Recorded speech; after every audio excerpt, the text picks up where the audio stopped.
In this section, we're going to talk about acid-base indicators. So an indicator is a substance that shows different colors in acid and base solutions. Therefore, we can use them to indicate whether a solution is an acid or a base. The color of the indicator is sensitive to the pH of the solution, so there will be a color change at a particular pH or pH range. So acid-base indicators can be found on table M of your reference table. So table M looks like this, and at first glance it's really a little intimidating. It doesn't look too user-friendly, but it's actually not too bad once you know how to use it. So what we have here is the indicators on the left, some common indicators. We have the approximate pH range that they work in, where you see a color change, and you see the color change that will happen over these ranges.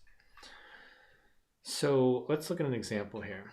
So if I fill this jar with Bromacyle green, you see that Bromacyle green works in a range between 3.8 and 5.4. So if I take this Bromacyle green and I add acid to it, acid has a low pH, so I'm going to go on the low end here, 3.8 or lower. And if we're at 3.8 or lower, Bromacyle green is yellow. So this solution isn't green, hence, even though it's called Bromacyle green, at this pH, the solution will be yellow.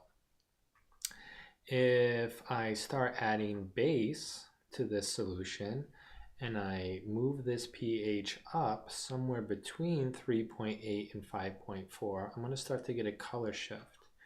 If I go somewhere in between these two, it's actually going to start to shift to green. This is where it gets its name from. Bromacyle is green in between these two. But if I add even more base to my solution, I start raising the pH up to 5.4 and higher, and at 5.4 or higher, my solution will shift to blue, and I'll see a color change on the blue end here. So that's kind of how you're expected to analyze Table M questions. So let's look at some old Regents ones. According to reference Table M, what is the color of an indicator methyl orange in a solution that has a pH of 2? So let's look at methyl orange here. So methyl orange works between 3.1 and 4.4, and in those pH ranges it shifts from red to yellow.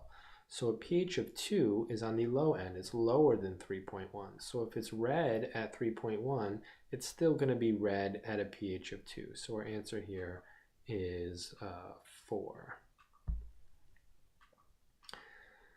Next question. Which indicator would best distinguish between a solution with a pH of 3.5 and a solution with a pH of 5.5? So these questions are a little hard. You kind of need to do a process of elimination here. So let's just start going through these choices. Bromomethyl blue. So bromomethyl blue works at pHs between 6 and 7.6. So between 3.5 and 5.5, we're not going to get a color change here. It'll be yellow at both of those pHs. So bromomethyl blue is out. Let's look at Bromacyle green. So Bromacyle green works between 3.8 and 5.5. That actually matches pretty good. So at 3.5, Bromacyle green would be yellow. At 5.5, we will have completed this shift like we saw from yellow to green till eventually blue. So that is our answer here. Bromacyle green would be good under those pH ranges. Next question. Based on the results of testing colorless solutions with indicators, which solution is most acidic?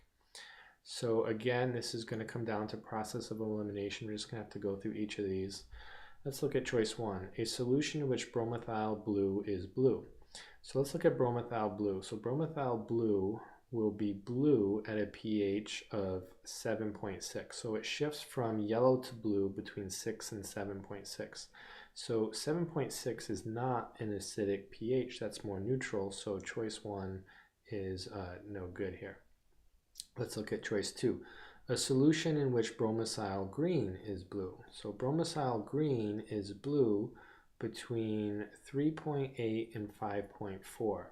So 5.4 is an acidic solution, so this one here is still in the running, this first one is not. Let's look at the rest. A solution in which phenolphthalein is pink.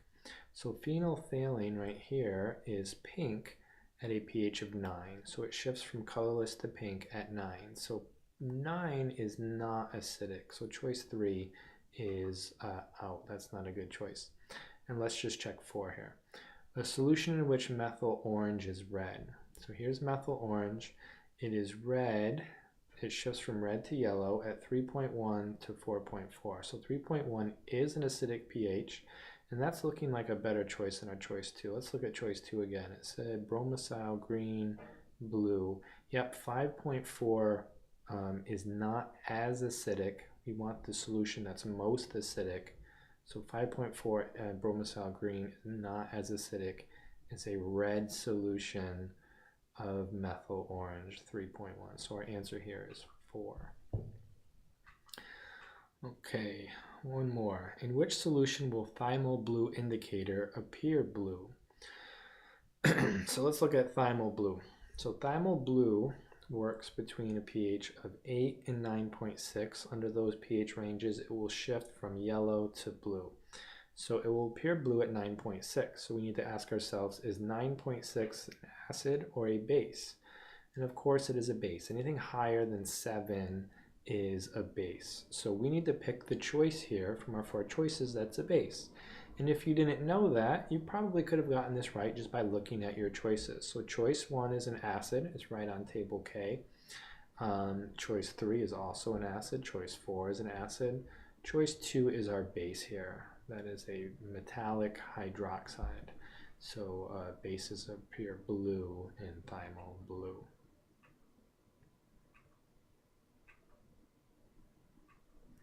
Okay, so in summary here, we're going to use table H or table M whenever we need to answer a question that involves an acid or base indicator. That's pretty much all there is to it. This involves a little bit of practice. It's not the most user-friendly table, but once you do enough practice problems, you'll probably get the hang of it and have no problem identifying indicators and what color solutions will be with these indicators. If you have any questions about table M or acid-base indicators, like I said, we're going to practice this in class. If you have any questions, please let me know.